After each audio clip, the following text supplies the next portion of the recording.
especie de introducción al contexto histórico circundante a estos personajes que vamos a tratar a partir de la próxima clase: Yohanan ben Zecaría, Juan el Inmersor, Juan el Bautista, Josué de Nazaret, Simón la Piedra, Shaul de Tarso.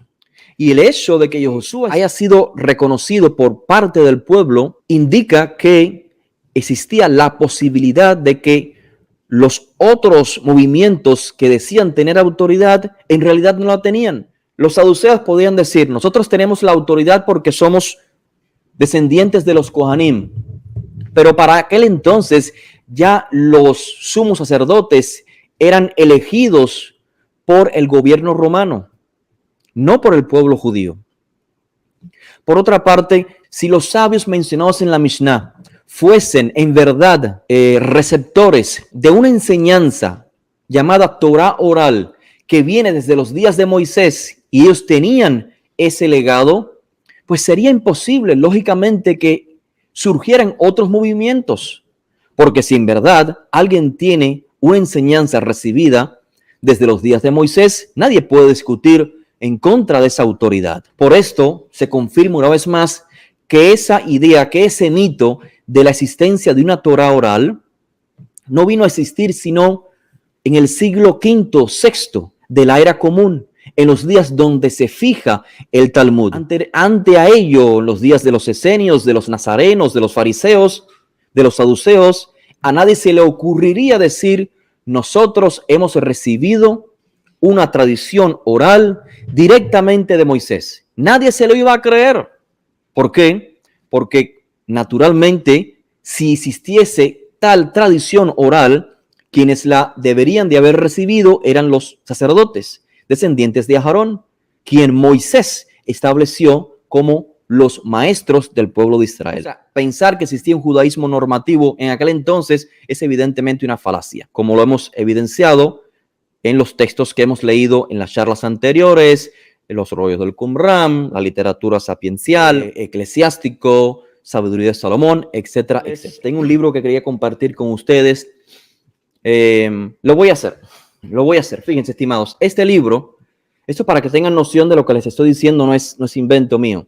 Este libro, llamado, como pueden ver en pantalla, La historia del pueblo judío en la época del Segundo Templo, es una edición basado en una obra del profesor Yekutiel Friedner. Este libro está basado en los libros que en los 80, aproximadamente en 1980, se empleaban en las escuelas de Israel para que los niños aprendieran sobre la historia del pueblo judío en el Segundo Templo. Este libro tiene aproximadamente 230 páginas, algo así, más o menos, 230 páginas. No es tanto, pero sí tiene mucha información, gráficas y demás. Pues resulta que este libro, que supuestamente habla de la historia del pueblo judío del Segundo Templo, dedica solamente una oración, no una página, una oración para hablar acerca de los rollos del Mar Muerto. Dedica nada más 3 oraciones de 230 páginas, dedica 3 oraciones para hablar acerca de lo que el autor llama Jesús de Nazaret y lo llama el fundador del cristianismo. Y entonces dedica 4 párrafos aproximadamente, párrafos críticos en contra del cristianismo y lo presenta como una secta de gente marginada, de un grupito marginado que, según el texto, según al autor, tanto los nazarenos como los esenios eran personas que se apartaron de la Torah. Y este es el libro que hace unos 30, 40 años, no sé cómo estará actualizada la escuela en Israel en estos momentos, es el libro de los cuales los niños judíos en Israel aprendían acerca de la historia judía de la época del Segundo Templo. O sea, imagínense la manipulación que hace este señor. Y hace este editorial, el editorial ArtScroll, una de las más conocidas en Estados Unidos y en Israel también. Así que yo creo que para ser más justos, el autor lo que hubiese dicho es que esa es la historia del pueblo judío en la época del Segundo Templo, pero según las narrativas, según los cuentos rabínicos. y hubiese sido más coherente con la realidad. ¿Por qué? Porque, repito, el autor solamente hace uso de Josefo para reconstruir los eventos históricos que el Talmud no registra. Así que el autor emplea Josefo, los escritos de Josefo cuando le conviene para rellenar ciertas lagunas, y todo lo demás, toda la historia de Israel, la transmite según la perspectiva de la tradición talmúdica. Lo cual, como hemos dicho en más de una ocasión, es una ficción, está llena de ficciones. Entonces, pretender decir sin evidencia alguna que el movimiento de los fariseos es un equivalente al judaísmo moderno y que ellos representan el verdadero judaísmo y que los demás grupos eran personas, judíos que se habían apartado de la Torá, creo que es una falta de respeto a la historia del pueblo de Israel, porque de hecho, si se quiere ser honestos, en el propio Talmud existen críticas en contra de los fariseos. Así que esa idea fantasiosa, que es muy popular en las universidades, en cualquier curso que usted tome sobre el judaísmo del Segundo Templo, donde el exponente, si es practicante del judaísmo, le va a decir el judaísmo ortodoxo es descendiente de los fariseos. O sea, del Nuevo Testamento, nosotros somos los fariseos. Eso es totalmente una falacia, por lo que dije previamente. Y por lo que vamos a ver en las próximas clases. En el propio Talmud se critica a los fariseos. Pensar que el judaísmo talmúdico es la representación del verdadero judaísmo que siempre existió desde los días de Moisés es totalmente una falacia. Repito, como si hubiese un solo movimiento o un judaísmo normativo. No existía judaísmo normativo. En la actualidad, inclusive, se le quiere seguir tachando con ese término al judaísmo ortodoxo como judaísmo normativo, pero la realidad es que no es así. Es el judaísmo más pudiente, eso sí, pero no es el normativo. Bien, los nazarenos, similar a los qumranitas, similar a los perushim, o sea, a los fariseos, es una variedad de la fe judaica o de la fe del pueblo de Israel. Como en el caso de estos tres, la separación del resto del pueblo judío fue tanto política como teológica. La separación quiere esto decir que crearon su propia agrupación eventualmente. En lo que respecta a los nazarenos, en última instancia, la doctrina de la redención centrada en Yahushua de Nazaret dificultó que los nazarenos, quienes creían que Yahushua era la figura redentora prometida, el Mesías, permanecieran en las mismas sinagogas con judíos que no creían en esta doctrina. Sin embargo, se podría haber encontrado un modus vivendi si la cuestión política nacional no hubiera creado obstáculos insuperables y despertado emociones intensas entre los nazarenos y otros judíos. Y esta imagen que ven en pantalla creo que dibuja un poco la cuestión política que estaba tomando lugar en aquel entonces. Así que, en efecto, fueron obstáculos insuperables, como vamos a ver a continuación. Después de casi 200 años de insurrección, guerra civil, rebelión, violencia nacionalista, represión y opresión, todo entrelazado con visiones mesiánicas apocalípticas, aquellos que iban en contra de lo que se percibía como el interés nacional, o sea, salvar el pueblo judío, aparentemente, estos que iban en contra de ello, entiéndase, en este caso los nazarenos y otros judíos, como veremos a continuación, pues no fueron apreciados. En otras palabras, si por no unirse a estas guerras, a estas rebeliones para salvar la tierra judía, quienes no se unieron fueron a fin de cuentas despreciados. Así los judíos que eran nazarenos con fe mesiánica apolítica inevitablemente debían de ser rechazados. El segmento predominante del judaísmo inundó al Partido de la Paz dirigido por este sabio llamado Yohanan ben Zakkai y se involucró en la línea nacionalista entre el 80 y el 130 de la era común. En otras palabras, como veremos a continuación, el sabio Yohanan ben Zakkai, que posiblemente tenía la misma edad de Yahushua, y de hecho los dos de Galilea, como veremos a continuación, él era de igual manera un pacifista. Así lo registra la literatura rabínica, la historia rabínica. Él era un pacifista, no quería enfrentamientos con Roma.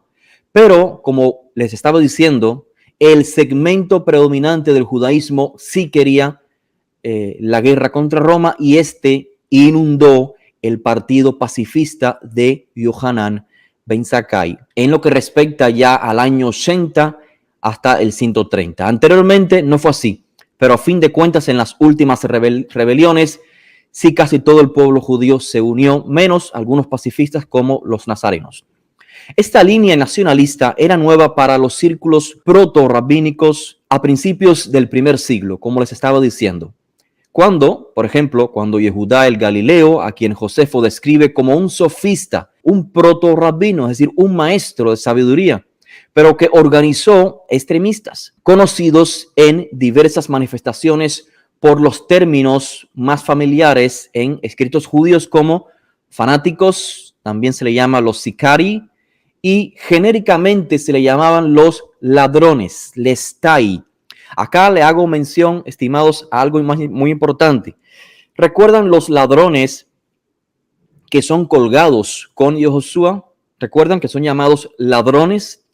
Pues es que el término ladrón en aquel entonces se empleaba para estas personas que estaban en contra del Imperio Romano, o sea, que buscaban la libertad de Judea, del pueblo de Israel.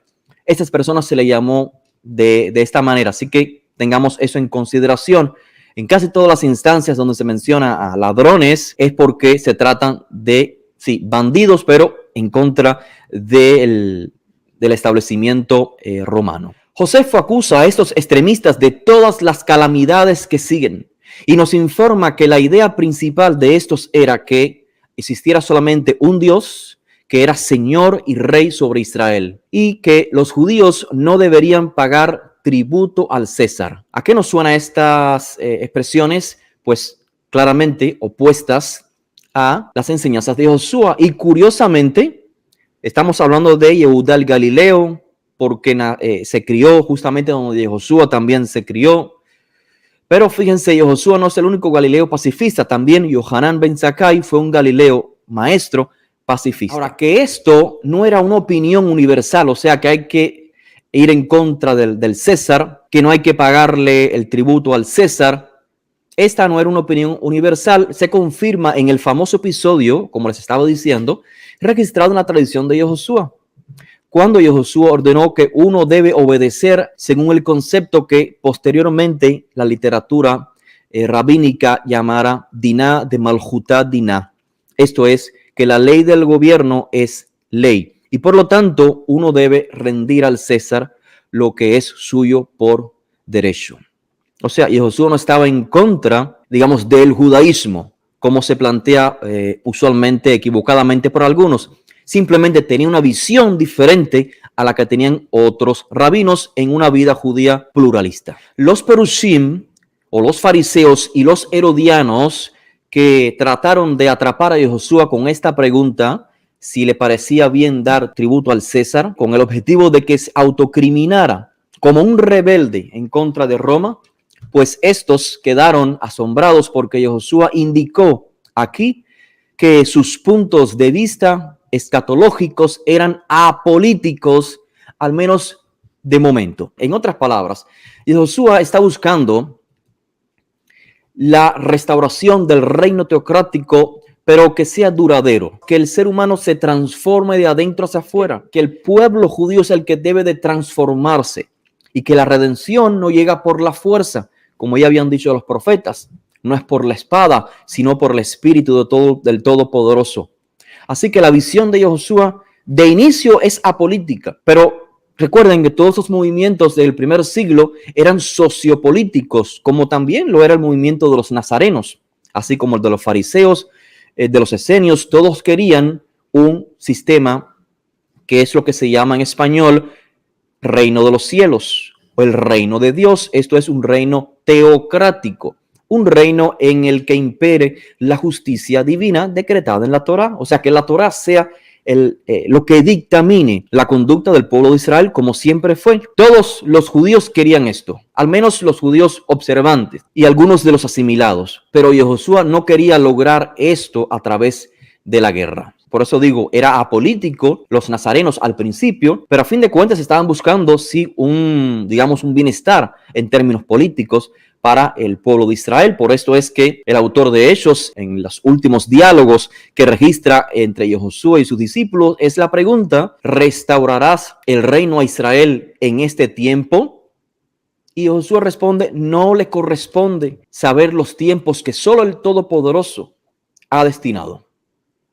Pero ¿qué nos corresponde? Dice: llevar este mensaje en Jerusalén, en Judea, en Samaria y hasta el confín de la tierra, es decir, a los centros judíos de la diáspora. Esa es la comitiva, ese es el dictamen que Josué tiene para sus discípulos. Continuar el legado mesianista, continuar las enseñanzas de lograr el reino teocrático en términos comunitarios. Cuando el reino teocrático pueda desarrollarse en términos de comunidad, pues gradualmente se irá reflejando en el gobierno. Así que cuando Josué dice a sus discípulos: vayan por las ciudades de Galilea y sanen y curen y digan: el reino de los cielos se ha acercado, esto es el reino teocrático, se ha acercado, no es que le anuncien algo que va a pasar, sino que se ha acercado en este momento, o sea, en la acción del milagro, en la acción de la curación, en la acción de la rectificación de la persona, del levantamiento de la persona. Cuando el discípulo de Josué hacía una curación, era evidencia de que el reino teocrático se ha acercado. Entonces, lo que se ha creado es un movimiento justamente iniciado por Yohanan llamado reino teocrático, reino de los cielos, en términos comunitarios, con la expectativa de que ese movimiento llegue a convertirse en el gobierno del pueblo de Israel. ¿Dirigido por quién? Por el rey Mesías.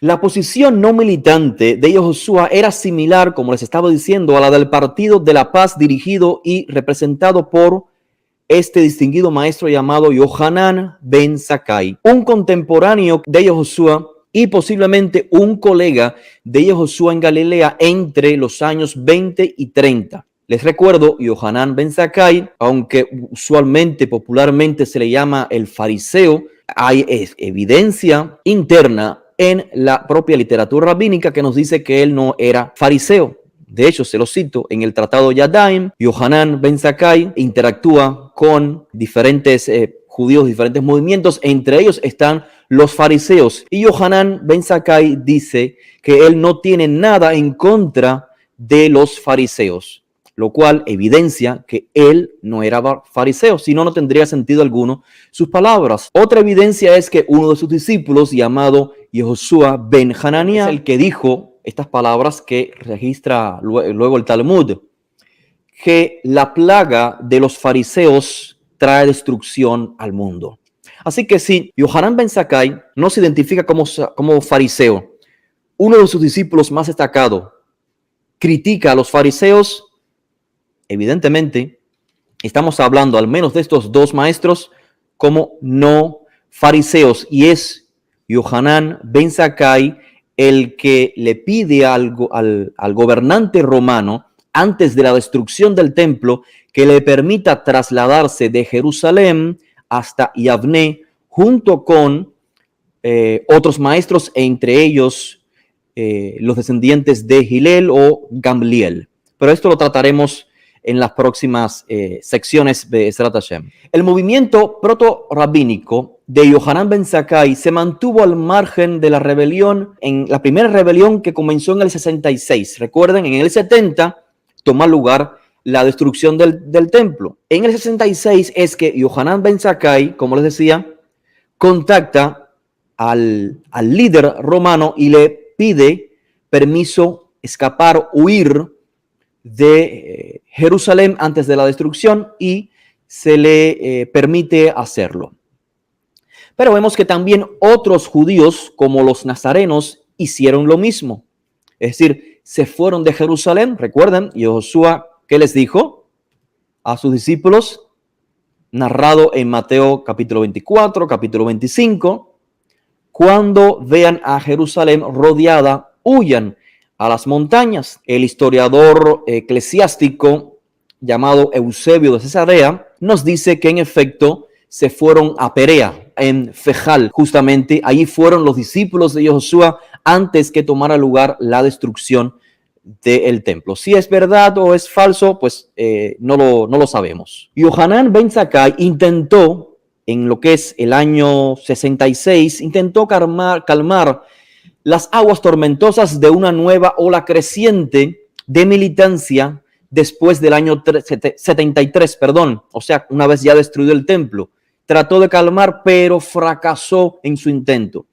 Y como fracasó Yohanan ben Zakkai, pues la posición de los judíos nazarenos apolíticos se volvió precaria. Es decir, si el gran rabino conocido, Yohanan ben Zakkai, a quien muchos judíos admiraban y respetaban, trató de hacer la paz, o sea, que los judíos no fueran a la guerra, y fracasó, pues cuánto más fracasaría la posición de los discípulos de Josué, que en aquel entonces pues no era un grupo de judíos tan numerosos en comparación con el movimiento de Yohanan ben Zakkai.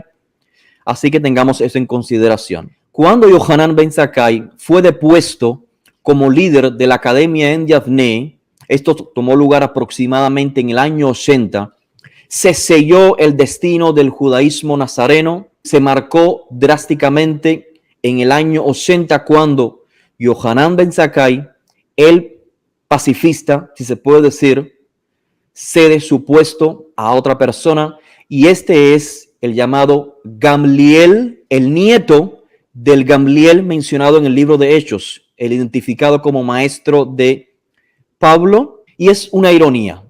La ironía de este desarrollo particular es que la persona detrás de la expulsión de los nazarenos de las sinagogas fue el rabino Gamliel II, como les estaba diciendo, el nieto de Gamliel I.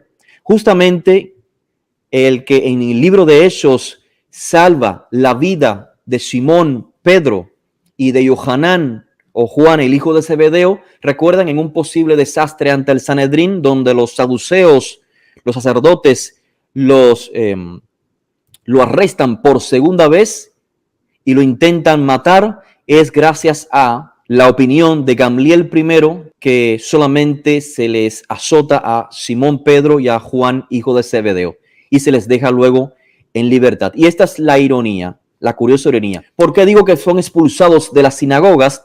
Porque es, según la historia talmúdica o rabínica, es Gamliel II quien se le ocurre la idea de establecer una bendición para ser dicha todos los días en la sinagoga. Es la llamada Birkat Aminim, que significa la bendición, que realmente es una maldición en contra de los herejes, o sea, en contra de los judíos que están en oposición a este judaísmo que ha sido autorizado justamente por Roma para establecerse en Yavne. Y el objetivo era que los nazarenos y cualquier otro grupo no pudiese ser partícipe de este nuevo movimiento judío. O sea, era una manera de marginar a los judíos que no estaban bajo las condiciones de este judaísmo pudiente bajo la autoridad romana. La marginación es, imagínense, que el judío que cree en Yeshua iba a orar a una sinagoga y el judío de al lado que no creía en Yeshua iba a recitar esta maldición donde decía que el Eterno destruya a los minim. Resulta que no existe en nuestros días la versión original de esa maldición.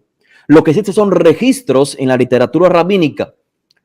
En unos, esa maldición hace referencia a los saduceos, que Dios destruye a los saduceos. En otra hace referencia a que Dios destruye a los minim. Los minim son los herejes. Y en otra versión más antigua hace referencia a que Dios destruya a los perushim, o sea, a los fariseos, lo cual nos confirma una vez más que esta agrupación de judíos que siguió a Yohanan ben Zakkai no estaba compuesta, o sea, no estaba liderada por fariseos. O sea, que el judaísmo rabínico no viene de los fariseos, que por supuesto muchos fariseos tuvieron que acoplarse, adaptarse a estos nuevos dictámenes, que muchos qumranitas que pudieron escapar de las persecuciones por los romanos tuvieron que adaptarse al nuevo judaísmo, que por supuesto muchos nazarenos también se adaptaron a este nuevo judaísmo llamado rabínico, es cierto, pero sus líderes no eran fariseos como falsamente, usualmente se nos trata de decir en la mayoría de los libros. Como se indicó anteriormente, el primer siglo fue testigo de una amplia variedad de partidos, fracciones, grupos dentro del judaísmo de Israel y también, como les decía, en la diáspora. Seguramente que había grupos en el este de los partos de los que sabemos mucho menos, o sea, de lo que Josefo, Filón de Alejandría, el Talmud nos ha registrado. Algunos judíos en Persia evidentemente fueron partianizados, como los del oeste fueron helenizados, y algunos mantuvieron concepciones más estrictas de la tradición. El Talmud de Jerusalén informa que había 24 ramas del judaísmo cuando el templo fue destruido en el año 70. Eso está registrado en Sanedrín 29c del Talmud de Jerusalén. Por supuesto, yo creo que este número es ficticio, es simbólico, porque Israel es identificado siempre por 12. Las 12 tribus de Israel, y decir que los judíos se han separado en diferentes grupos, pues la manera simbólica de decirlo es que estamos hablando ya de 24 partidos y no de 12. Por lo tanto, no ha de sorprendernos escuchar de otro movimiento judaico, convencido de que la figura redentora tan esperada había llegado en la persona de Yehoshua de Nazaret y posterior a su crucifixión, comenzó a observar rituales muy particulares, rituales litúrgicos de contexto mesiánico, como es la celebración de Pesaj, donde se incorpora el Zichron HaMashiach, o el recuerdo del Mesías y su obra redentora, justamente en el memorial de la redención de Egipto. O sea que los nazarenos incorporaron sus propios ritos simbólicos significativos en relación a su experiencia en lo que es la figura de Yehoshua como líder mesianista. Es muy lógico que tuviera los nazarenos sus propios rituales. El artículo central de la creencia de estos judíos era que el Mesías ya había venido. Y con esto, ¿qué quiero decir? Porque a veces uno lo dice así rápido y no ponemos atención a todo lo que implica. Cuando decimos que los discípulos de Yehoshua se conducen, viven y creen y escriben basados en la convicción de que el Mesías ya ha venido, es entonces muy difícil estudiar sus escritos y dialogar con un nazareno si el de afuera no concibe que ya para los nazarenos el Mesías se ha manifestado. Por ejemplo, cuando Shaul, habla acerca de que ya no estamos bajo la ley. Significado un tanto profundo, no quiero entrar mucho en detalle, pero básicamente los dictámenes de Pablo o las enseñanzas de Pablo en referencia a la ley son justamente basados en que el Mashiach ya se manifestó.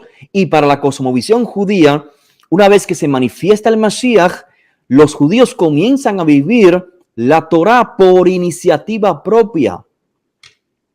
Entonces, la naturaleza del judío con la manifestación del Mashiach debiera haber cambiado tras el recibimiento del Espíritu Santo, entiéndase, de la inspiración divina.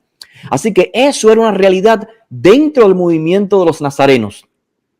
Por lo tanto, la manera de conducirnos respecto a la Torá era un tanto diferente como el resto del pueblo judío lo hacía, dado a que para los seguidores de Yehoshua como Mesías ya estábamos viviendo en los días del Mesías. Ya la era mesiánica había tomado lugar. Una realidad que era muy diferente para el resto de los otros judíos. Así que para entender a Paulos, por ejemplo, hay que hacerlo tomando en consideración que es un judío que él cree que está viviendo en los días del Mesías, en la era mesiánica. Y solamente así tiene sentido todos sus escritos.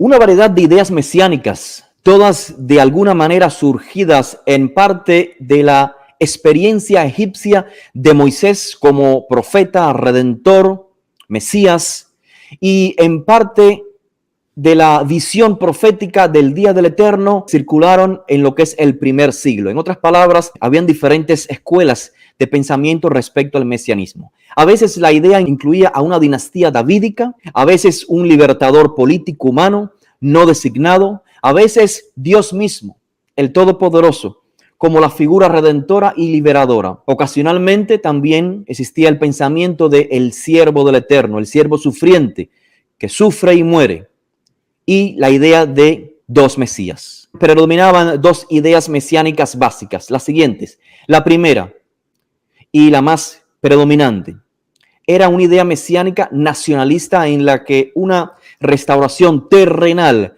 del Reino Unido de Judá e Israel sería seguida por una gran era de abundancia y paz caracterizada por la armonía universal en la naturaleza y la humanidad.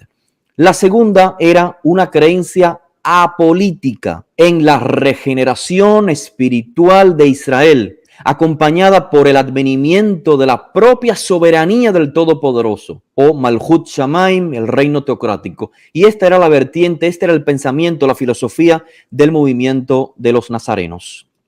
Algunos vieron la era mesiánica como un periodo utópico que culminaba la historia de la humanidad. Y otros la vieron como una era totalmente metahistórica y metafísica. Fue entonces en este ambiente tan complejo que nacieron Yohanan, el inmersor, y Josué de Nazaret y sus discípulos. Por un corto tiempo hubo probablemente un círculo de Yohanan y un círculo de Josué, como claramente los textos no lo indican, pero finalmente los seguidores de Yohanan se unieron al movimiento de Nazareno, que incluía a Yohanan ya en el rol de Eliyahu, o sea, el que anuncia, el que presenta al pueblo de Israel al Mesías. Eliyahu fue representado como perteneciente a una familia sacerdotal, o sea, era un Cohen, según el Targum de Lamentaciones, al igual que Yohanan, también él es un descendiente de los Kohanim.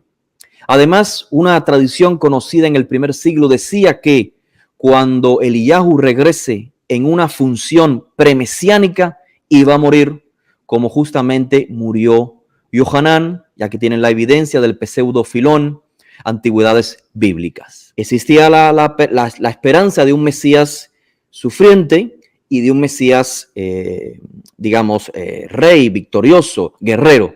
Existían las dos. Pero pongámonos en el lugar del Israel del primer siglo. O sea, ¿quién quiere un Mesías que sufra? Nadie. Todo el mundo quiere que un Mesías nos quite de arriba a este imperio romano, que nos deje en libertad. En la época, pongámonos en las sandalias de los discípulos de Josué. ¿Quién quiere que su maestro muera? Por eso cuando Josué le dice a Simón Kefá que él debe de sufrir y debe ser martirizado, Simón Kefá le dice, Jalila, que eso sea muy lejos de ti, que no te pase nunca eso. Porque nadie quiere que eso pase.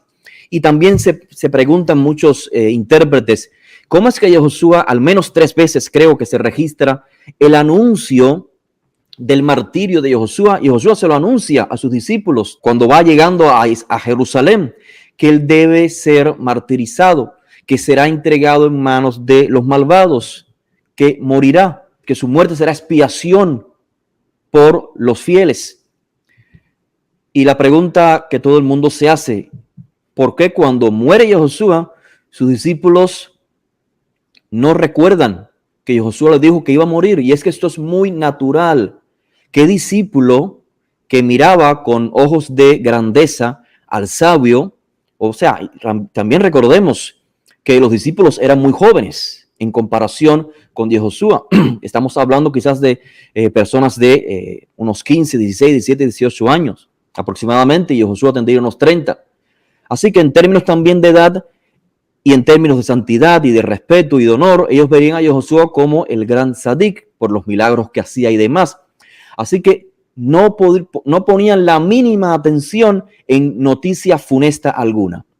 Si Josué decía, el Hijo del Hombre morirá, ellos se interpretaban en su mente, como cualquier nosotros lo podía hacer, que el Hijo del Hombre significaría no sé qué, porque no querían ver esa realidad. Así que, tomando esto en perspectiva, claro que nadie desea a un Mesías que muera, ningún judío desea que su Mesías muera y ningún discípulo desea que su maestro pase por un martirio. Así que esto hizo claro que el Mesías sufriente solamente quedara en términos, nadie quería llevarlo a la práctica, sino solamente teoría.